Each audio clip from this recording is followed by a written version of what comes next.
Good afternoon, everybody.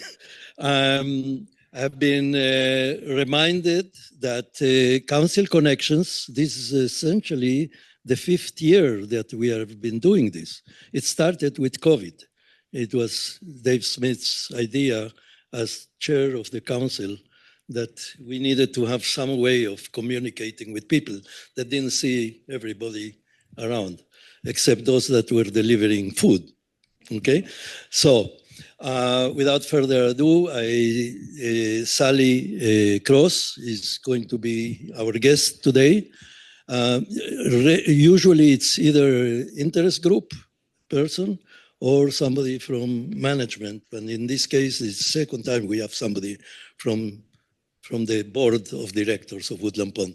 And my friend Carl is going to be the manager here of the interview. So thank you, Yaakov.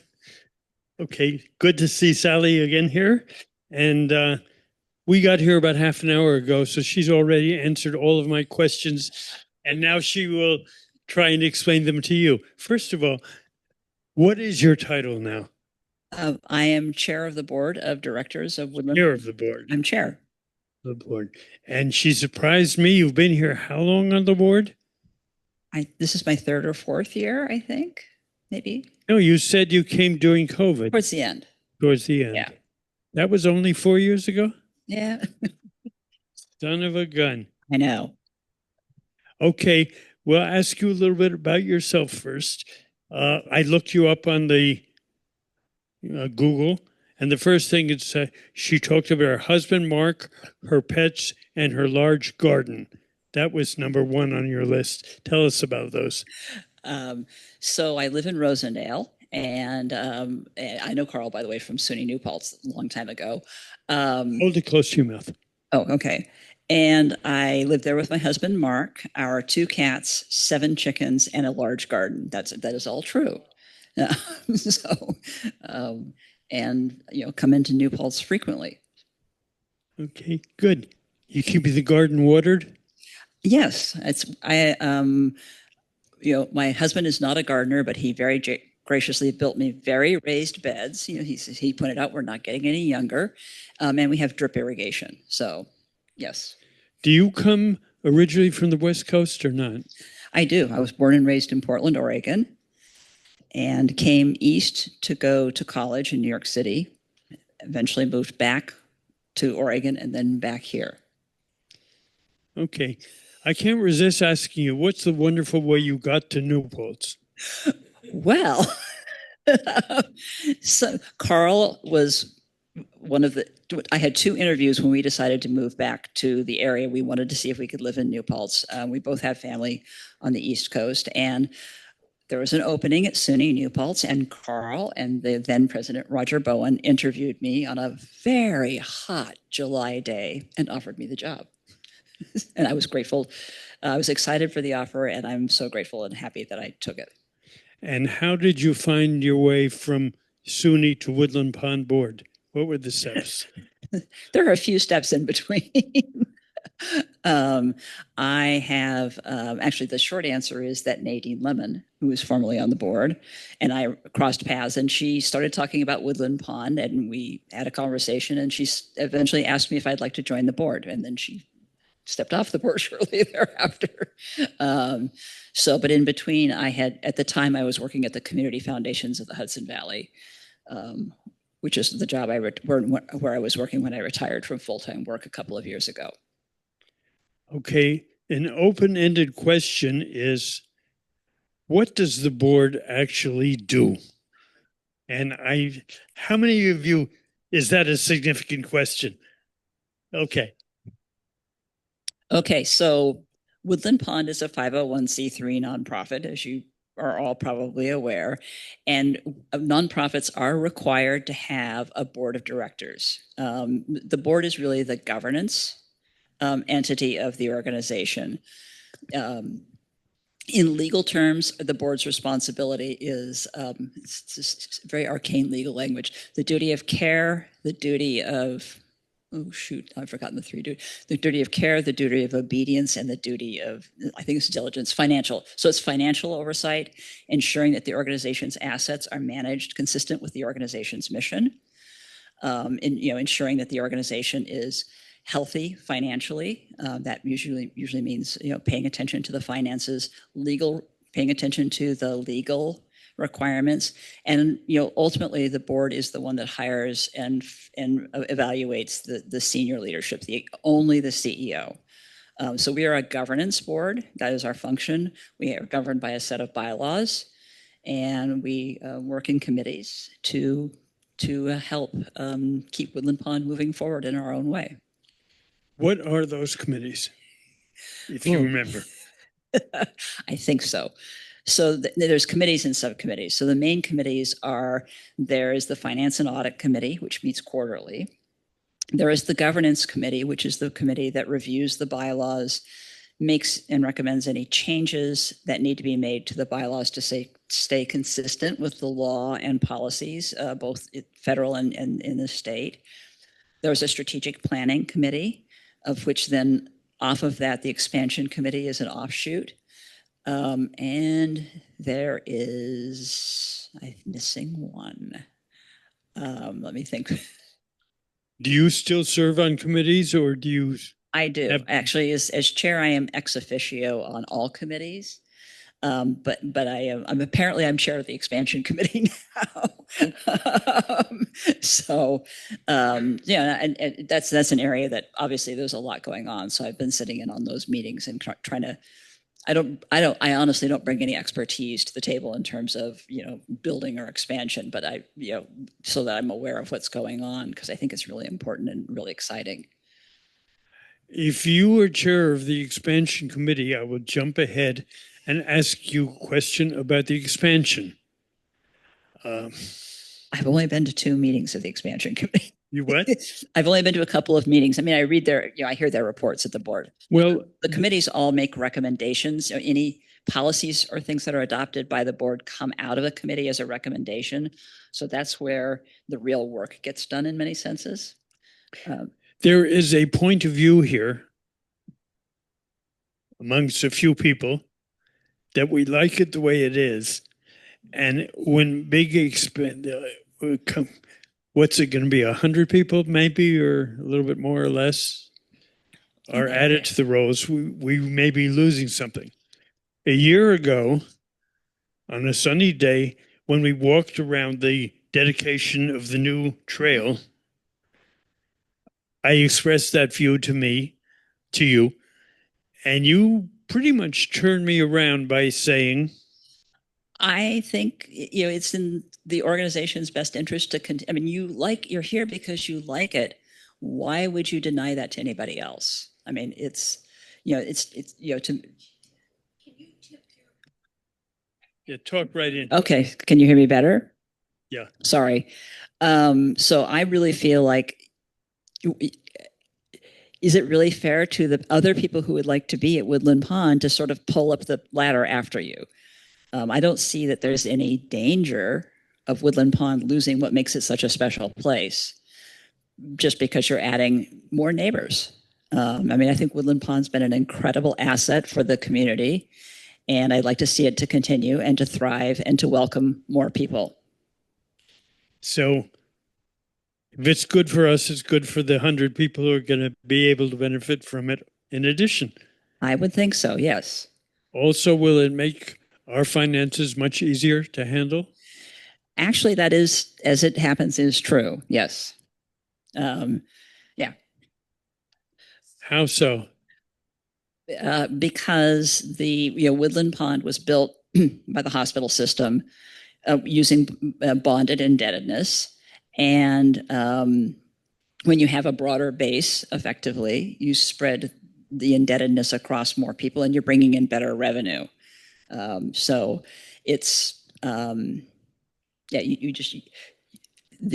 net income gain from the new residents and the new people at the expanded Woodland Pond will actually make the Woodland Pond's finances, which are strong, that much stronger. Okay, good. let's jump now to the other thing that's about to happen, the capital campaign. And you and I talked for a minute about how the campaign is being run. What would you like to explain? Well, first, at this point, that the campaign is not actually officially happening yet. I mean, we're still in the assessment phase. I mean, you all know that this is very new for Woodland Pond. I think as they were discussing the expansion, one of the elements of the expansion, not of the new units, but the sort of renovation expansion, was there was a lot of excitement around a brand new, much prettier, more functional performing arts center. And so the conversation started of, if we can identify enough philanthropic interest among the residents and families and community of Woodland Pond to raise that $7 million, something that Woodland Pond's never done before, then it would be possible to build it sooner rather than later, rather than put it in with the rest of the expansion mix. And that there was some real strong interest in doing that. So we're right now in the testing phase. I mean, this is the sort of project, and I was basically worked in nonprofit management and fundraising for close to 40 years. Actually, it's 40 years. This is not something you want to start down the road, get a few people excited about, and then find that you're only raising $2.5 million because you're not going to get a performing arts center any sooner then, right? So, Michelle and management wants to be really certain that the go-ahead will happen only if there's substantial interest in making that a reality this much sooner. Now, from Woodland Pond's perspective, there are also some real financial upsides if that's possible, because of the interest payments that would be forgone because you're raising cash to build this, and just having that amenity available to the community that much sooner is just a very attractive feature. Okay, but I asked Sally. I told her that my sense of how you raise money is different. You don't just say, maybe you're interested, maybe you're not, but you go out and talk to people. And she reassured me that there is more to this campaign than just what was in your box. That's true. I know that Michelle has been having some quiet conversations. I think she really, appropriately wanted to get a sense of the level of, everybody, a lot of people seem to think it's a good idea and they're excited about it, but is it exciting? Is it $7 million exciting enough? Is it, is that going to be realistic to start doing this? That's what the survey is about. That's what the questionnaires are about. Once there is a solid sense that that is likely the case, then those conversations will really start to happen. The other person would be to bring in a third-party company. We were interviewing with a local company about this, and it just felt for a project this size, for Woodland Pond, just being very new to this kind of fundraising, it felt it didn't feel like a good fit. It felt like keeping it very close and personal, and really systematically kind of testing out the level of interest, and then moving ahead, if it in fact existed, was the right way to start out on something like this. Okay, thank you. Now, moving apart from the fundraising for the PAC, let's talk about the issuing of the bonds for the expansion. Is that as good as the permission given now or not? Not yet. Not yet. But I think we're moving closer.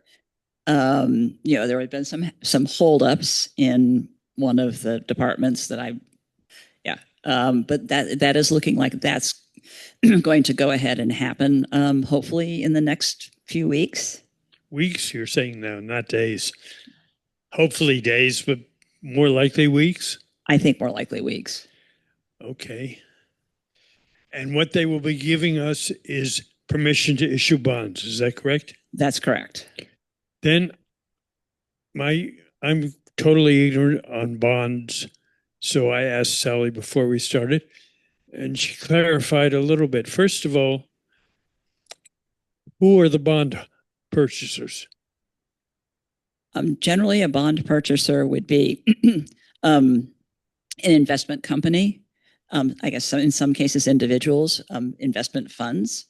They are a fixed rate. Excuse me. Between the air quality and my allergies, my voice is.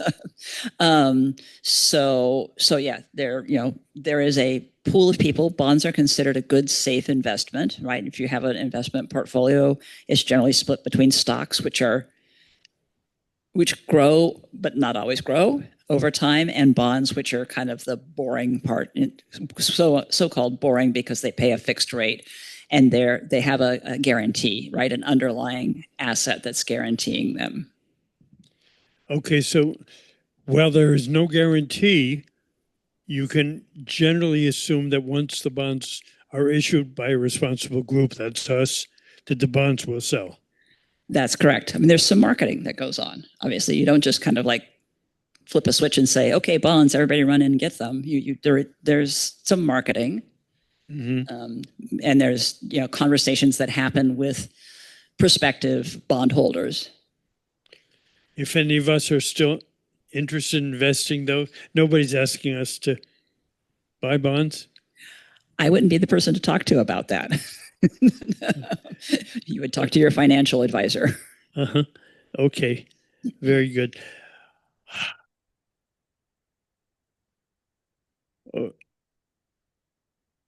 Okay, so things are more or less, but only more or less on schedule. Is that? I think we hope to have this whole process rolling and underway, especially on the bond, and a month or two, at least a month or two ago. I mean, I've been hearing about the frustration and the holdup, and it wasn't just Woodland Pond; it was any of the CCRCs that were seeking permission to, go ahead and continue to expand and issue bonds. So I think it sounds like that's apparently been overcome. Now they just have to push the paperwork. Okay, for now, let's leave this one behind and move on to the question of relationship between the board of directors, your board, and us, residents, and in between the two of us, the council. First of all, I have a feeling that with you as president, we're closer to the board. Just your being here is a big step. What conversations have you had about relationship between the board of directors and the residents and the council? That's interesting. I mean, I understand the Residents Council as being the sort of the venue and the voice for the residents, and speaking to management and managing committees of residents on behalf of the residents. The board, as I said, is really a governance board. So our purview is really up in the kind of financial, legal, it's certainly not day-to-day operational. We don't have any, direct impact on, say, staffing or activities that take place at Woodland Pond. We know about them. We're often invited to them, but that's not our purview. I think that's much more the realm of the Residents Council and your relationship. But that said, the board does have two residents slots for residents on the board. So that gives a voice of the residents' perspective on the board, as well as, but again, really focused on governance matters, not on operational matters. Those are the responsibilities of management. All right, there's a phrase, I think, in your bylaws that says the two people who are residents but are on the board, their first allegiance should be to the board rather than to the residents. And I'm not sure what that really means in effect. When you serve on a board, you're putting on a hat, in effect. You're playing a role. And so I think when you're in your capacity as a board member, you can have the lens of being a resident, but your responsibility as a board member is to vote and to speak on behalf of the entire organization at a governance level. But that Right. shouldn't be in conflict with your view as a resident. I don't see how it could be. I can think of some examples, and in fact, one that we've been discussing at the board because the resident directors will need to recuse themselves from voting is fee changes. Which? Fee changes. Right? So a resident in their own self-interest might say, no, I don't want to vote for an increase in fees. Okay. I'm not okay with management doing that. But the board's responsibility is to look at the overall finances. And as a resident serving on the board, you need to put that hat on. And not necessarily, and it may not fit the same way as the hat that you're wearing as a resident looking at the issue. Has there ever been a case where a person who's a resident on the board has recused themselves because of something like that? There have, I haven't been on the board since its inception, but it was actually raised recently by our attorneys as something we needed to be recording because it is within the state's definition of a conflict of interest for them not to recuse themselves.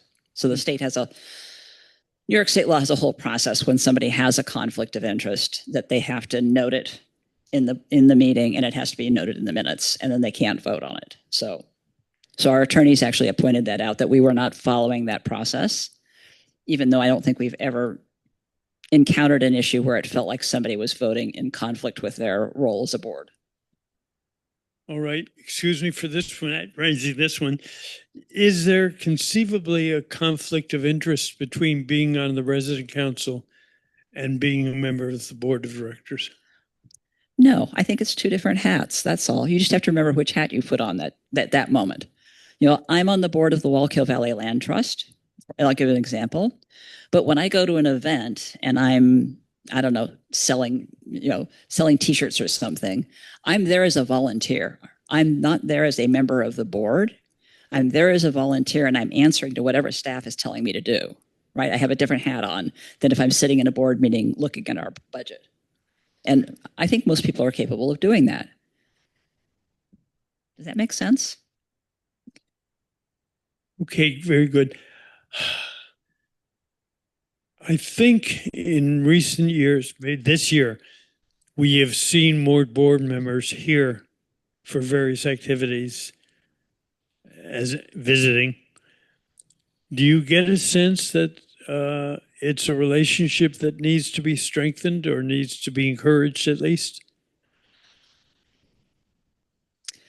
Again, I don't have a long history of board engagement with the organization, but I think part of it, for a few years at least, was COVID, and that the board had been meeting because previously the board would meet in person. Now the board meetings are largely on Zoom, but I think we've decided we're going to have a few more in person, so it kind of opens it back up for us being on site more often, and I think that's good. And I understand that your committee meetings take up more time than your board meetings? Yeah. I mean, that's where the work really gets done, right? I mean, that's where, discussions and recaps and... Are they generally by Zoom or in person? They're generally by Zoom. Okay. Understanding that we have quite a few board members who still work full-time and that, Zoom, you look at somebody like a Tracy Badgley or, some of these people, it's easier for them to take an hour out of Chris Druin, an hour out of their day here or there. Aside from the preparation, right? We read the materials ahead of time, thinking about things that are happening, than to physically come here, which might make participation more difficult. How much time is this taking in your life? I don't know. More than you expected? There's definitely an uptick, largely because of the expansion and the potential campaign. So, yes, and as president, I also sign checks periodically, but it's not taking much more time than it was before. Aside from those two things. Who do you sign checks to? There's an upper limit that requires a second signature. and I can't remember the limit, but I'm going to sign checks after I leave here. No, I mean, the question that started in my mind is what financial, Vendor payments. which? Vendor payments, so medical supplies. You kind of had a large, Rather than being paid out of the business office, they get paid by. no. The business office pays the bills. The business office issues the checks, but checks over a certain amount require a second signature. And then one of those signatures needs to be a board member. That's a relationship between the two Yeah. that I hadn't heard about before. Good, interesting. It's not uncommon. That's the case. It was the case at the community foundation. I would sometimes have to go track down a board member to sign a particularly large check. It's considered a good check and balance. Okay, good. Sally, you have made things very clear to me, but I know by the size of the audience that there are a lot of questions out there. So, Yaakov, are you ready to open this up for questions? Before we do, what else would you like to tell the group? I'm really thrilled to be part of the Woodland Pond as a member of the board, and I'm really honored to be here. Good. All right, so we'll take questions. If I don't bring the mic to you, just raise your hand again because I cannot look 180 degrees all the time. Thank you for being here today. I have a personal question. Are you planning to live here? Not at this point, no. You've spoken a great deal about our expansion and our. Can you tell us a little bit more about your personal life? What did you teach at? Did you teach at SUNY? How did you get involved with the community foundation? Sure. I was actually the head of their fundraising and alumni relations offices at SUNY, so I didn't teach. I have taught fundraising at Bay Path University's graduate program, but I did not teach at SUNY New Paltz. I was a manager and a fundraiser, so for about a dozen years, and then after a one-year stint working in the city, which I didn't like doing, I came back up to the Community Foundation, and my role was, and I'd known about them because of my work in nonprofit circles. My first role there was Vice President of Philanthropy, where I worked with people doing their legacy planning and their gift planning. And then for the last 3 years, I was President and CEO.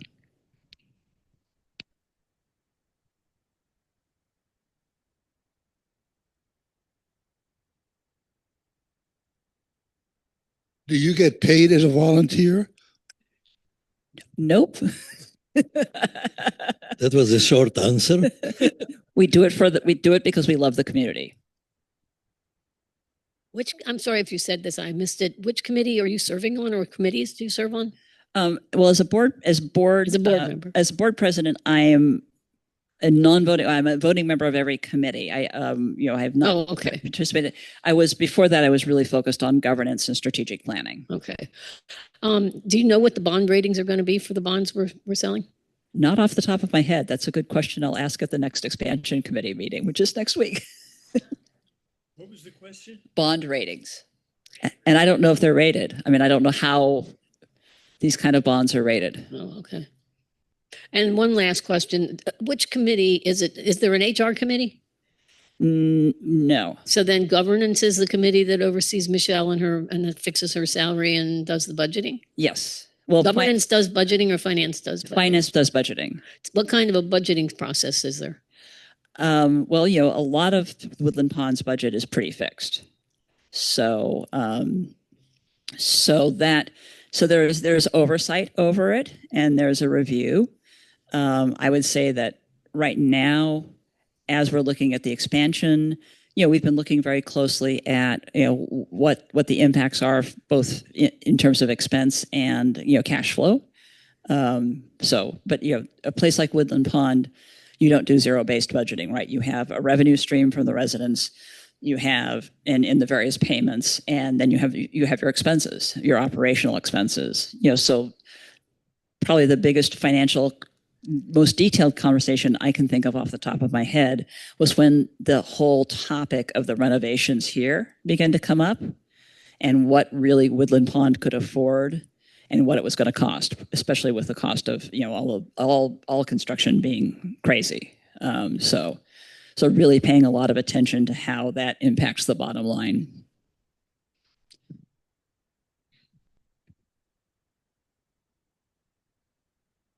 Two things that we talked about before that I forgot to ask. One of them is when the expansion comes about and we add another 100 people, to what extent that makes it easier to operate Woodland Pond? The budget will be that much more comfortable? Yes. And so I asked her if whether I had heard that most CCRCs are considerably bigger than we are, and you deny that? I'm not sure of that. I did mention to Carl that I have a long time colleague and friend who just happens out on the West Coast to tell me that he was moving to a CCRC, and it's 1,000 people. And I actually went up and visited him the last time I was out west. So, but I don't know what what a typical size is. I honestly don't. Okay. Then one other point I wanted to raise. It's my opinion. I mean, I believe that the board asked Michelle to look closer at the succession plan to strengthen the lines of succession. Can you tell us a little bit about that? Yeah, it is something that the board is, that is, as a governance function, boards need to be thinking about succession planning all of the time. And, Michelle is fabulous and she has no plan to change her, her status at any time soon. But that question has been being discussed, and, staffing, as Woodland Pond has grown and the management has grown too, is also looking at the various levels of management staff to make sure that somebody like Michelle isn't stretched too thin across too many places. So yeah, there have been discussions, and I think that there will be some changes being made as a result. Seems that she's dealing with it. Yes, yes.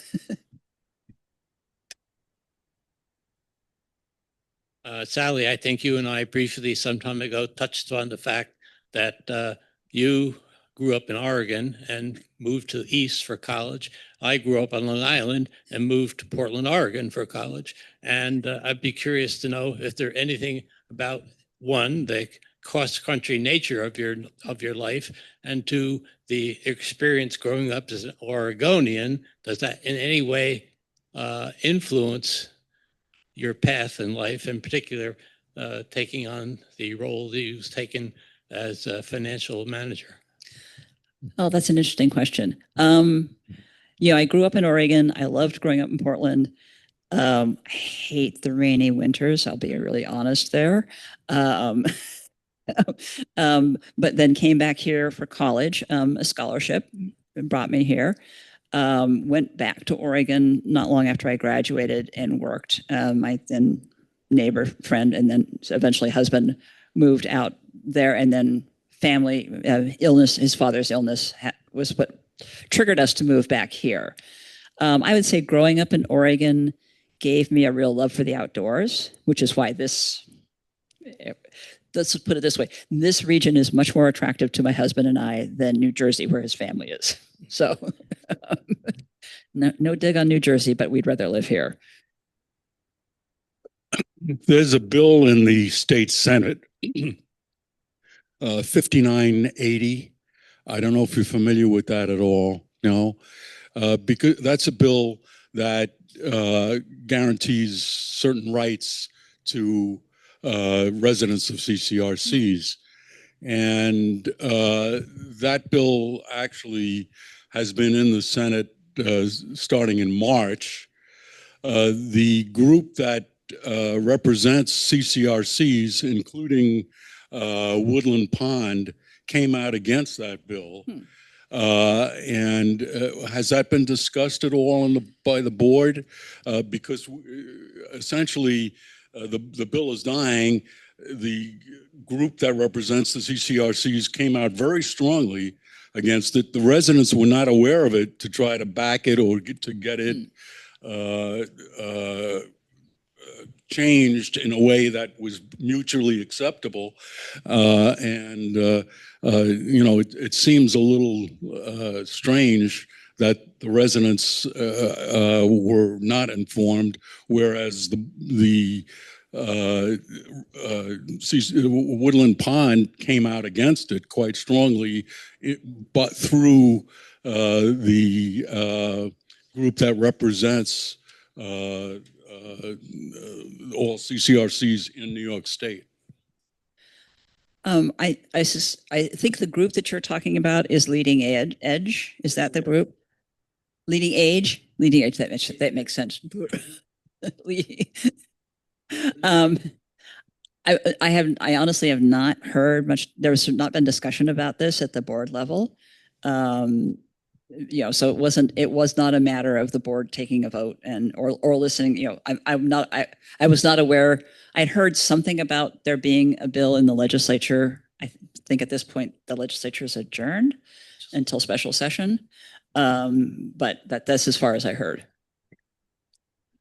This brings that in relation to what you say, that the board's main concern is about the operation and the management of the institution, which is Woodland Pond General.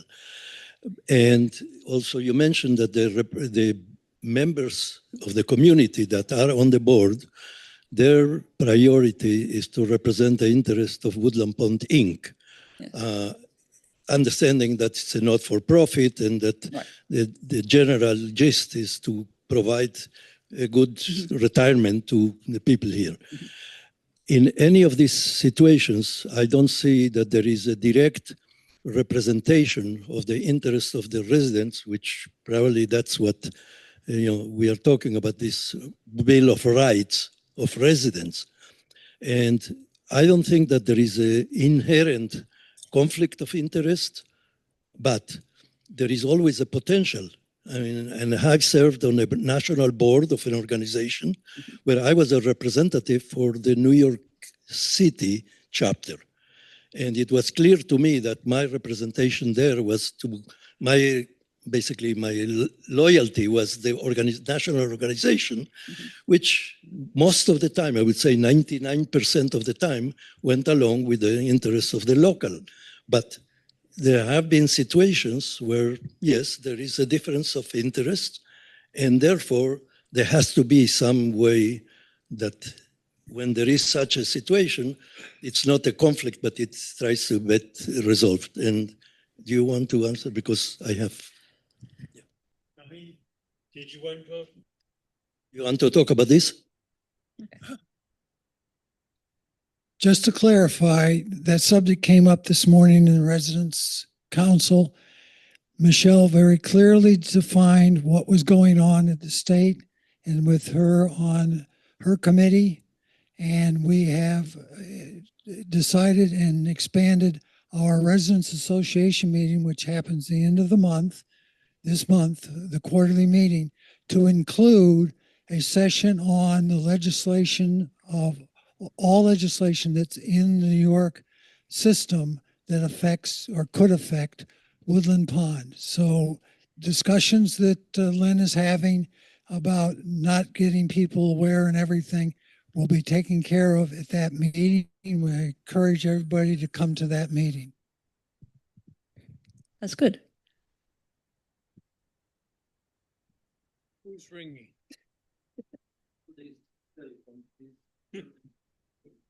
It's over. Is it it's the wall phone?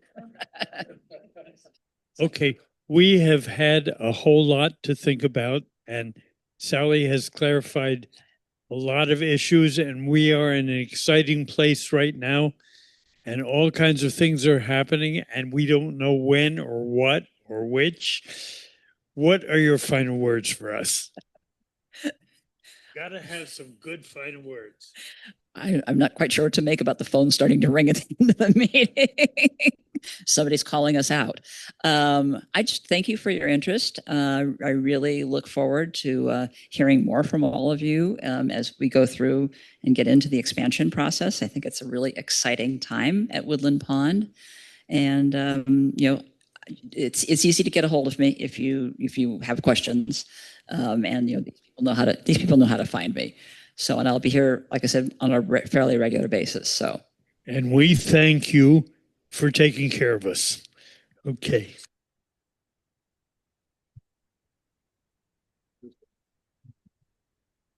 Okay, thank you so much. And we will have another meeting this month in exactly 2 weeks at the same time, same place. Okay, we will have a duo being interviewed by on the Health and Wellness Committee, I believe. Mental Health and Wellness. Okay, thank you so much.